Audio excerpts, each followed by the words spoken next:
Welcome back, I'm the Watch Nerd. So on today's video, we're not unboxing a crazy, a day date or looking into some amazing watch. Today, we're actually looking at the affordable end. So I understand most people, can't spend $100,000 or even $10,000 on a timepiece. But I want to tell you, you can buy a quality timepiece by Rolex, especially today. I have 4 great examples in front of me for incredible prices, and I care about you subscribers out there. So when you want to watch, a video and it's maybe $5,000 for a Rolex, you don't have to spend a crazy amount of money. Anybody can achieve a Rolex. These are 34 millimeter Oyster Perpetuals. No date. Some people actually prefer it. I think it's a very clean look, and it's a great starter in the Rolex collection. Before I flip you around and we'll go in them individually, I will tell you a price on each one.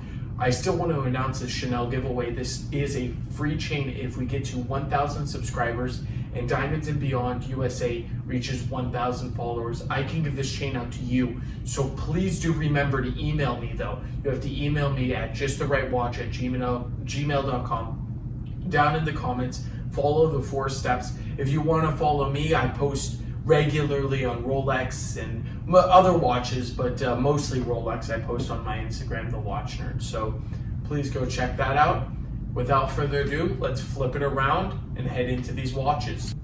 So now turning ourselves around, we're going to talk a little bit about budgets, because I care about, my viewer, and I want to give them, the best idea of Rolex Oyster Perpetual. So all these are 34 millimeter OPs. These are just time only. And each one I'll go through, that one's factory strap. This one I want to start with, and I'm going to say this is a budget around $2,000. So if you have a budget around this is what you can be expecting, this type of watch from us. Now this watch is beautiful, right? The patina is great. It's from the 50s, screw down crown, of course. Just time only, as you can see, very smooth, nice way. I like the precision on the bottom, blued second hand, and of course, it's all gold. The indices, acrylic glass, and of course leather strap. So this is a beautiful watch just to wear and hang around with. Now, this is around $2,000. Going on to the next level in the OPs I have up here, gorgeous. This is a 34, same as the other, but look at the patina on this one. This is just absolutely fantastic. Blued second hand, like the first one. Now this is all factory bracelet. As you can see, factory Jubilee. Gorgeous, it works perfect. This you would be expecting around the budget $300 to $3,500 for this one, because of the factory bracelet and everything. So you could pick something like this up for around that price. Now, going into our next level, you're actually going to lose the factory strap, but you're going to gain a solid gold case. So this is 14 karat gold all the way around.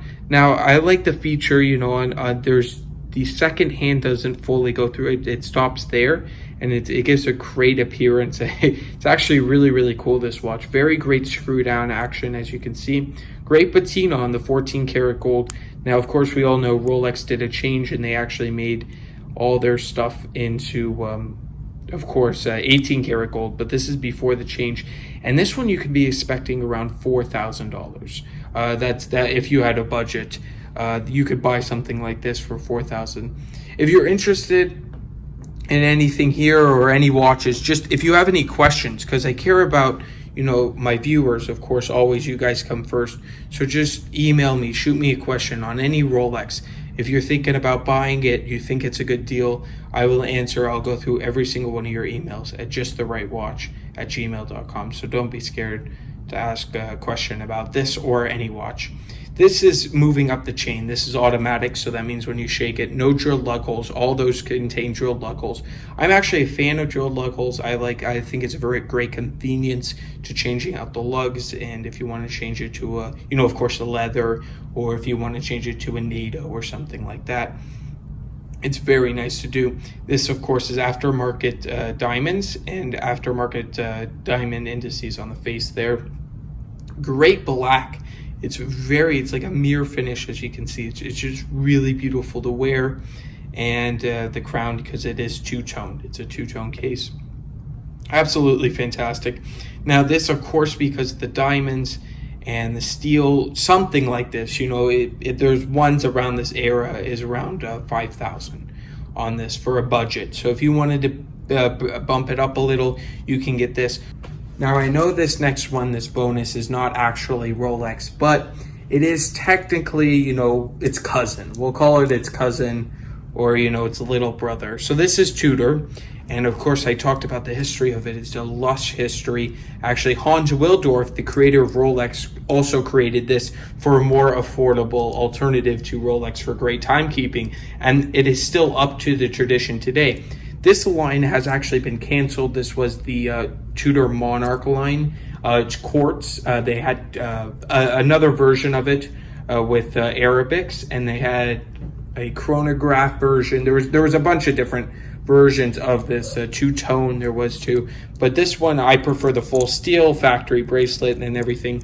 This budget, you can go from $850 to $1,000. This is a great timepiece, especially date complication. All the ones we talked about, the Rolexes are time only, so this includes a date complication right here. Fantastic watch, really. Honestly, this dial, it's like a silvery dial. It was also kind of on the Datejust 41, this type of dial. I measured in 35 millimeters. Great watch. Now all these are 34 too. So this is a great alternative too. Now I'm not saying, if you want to buy Rolex, I recommend, because this I said is $850 to $1,000 in that budget area. Depending where you shop online, you can get it really. They range. Some of them are up to 15 with the box and papers, and of course. So it depends where you get it from and everything. But the OP is around the $2,000 budget, and that's very good. So if you want to spend a little more, you can actually get the Rolex too. So it's all depending what you want. So I would love to hear your opinion in the comments down below. Do you think this was a helpful video? Did this help you find an affordable Rolex, or do you want to save up, maybe get a Datejust, steel Datejust, or something like an oyster quartz like I'm wearing with gorgeous blue dial, something like that? But tell me down in the comments below. I would love to hear your opinions, and email me if you have any questions on these. I'll answer any of them, and if you're interested in any of them, just shoot me an email. If you're interested in any Rolex, if you have a Rolex you want to find a little more information about, I would be glad to answer your questions. So I want to thank you all for watching, and I will catch you in the next one.